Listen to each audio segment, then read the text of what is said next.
नमस्कार।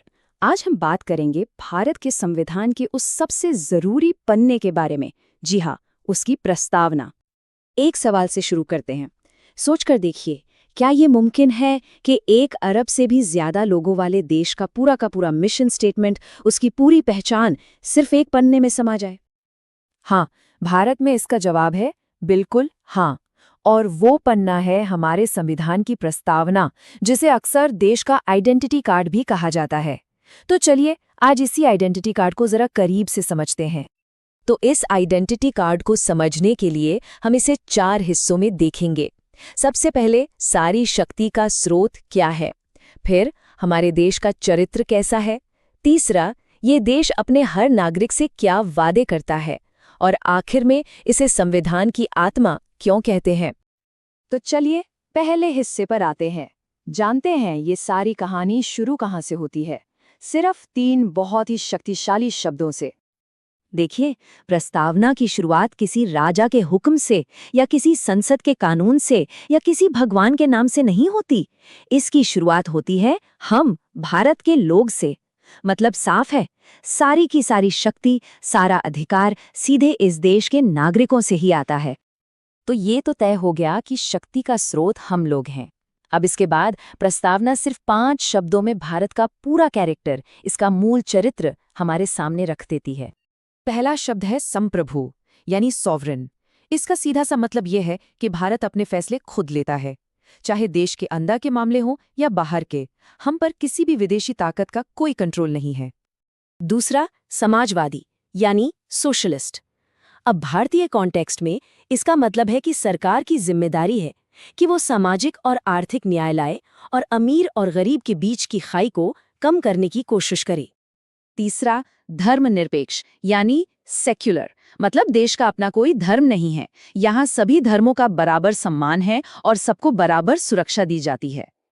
चौथा, लोकतांत्रिक, यानी डेमोक्रेटिक। ये तो हम सब जानते हैं, यहाँ सरकार लोगों के वोट से बनती है। हम अपनी मर्जी से अपनी सरकार चुनते हैं।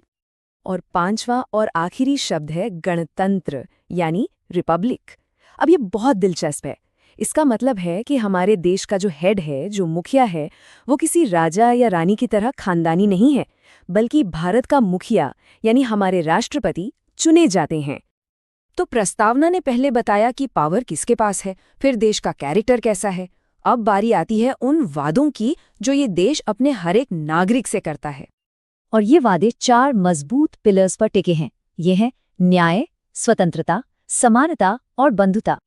अब न्याय को ही ले लीजिए, ये सिर्फ एक तरह का नहीं है। सामाजिक न्याय का मतलब है कि किसी के साथ कोई भेदभाव नहीं होगा।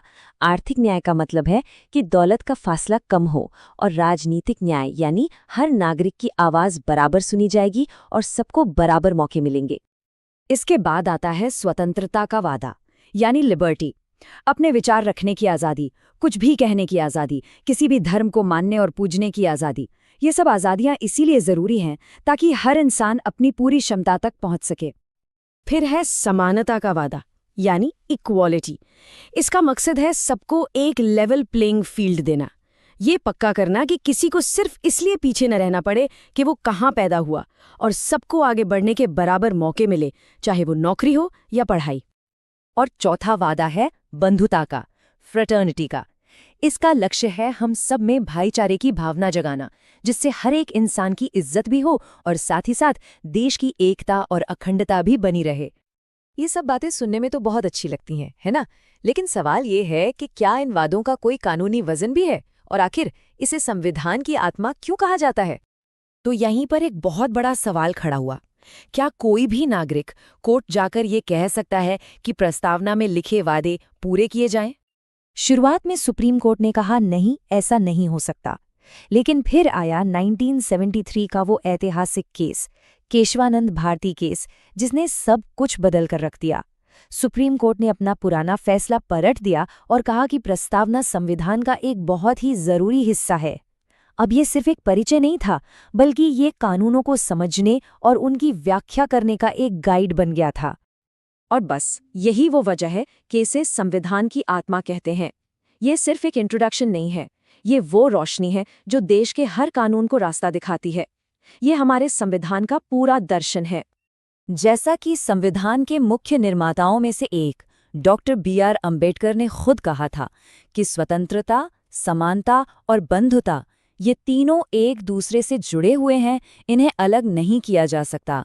अगर इनमें से किसी एक को भी हटा दिया तो लोकतंत्र का पूरा मकसद ही खत्म हो जाएगा।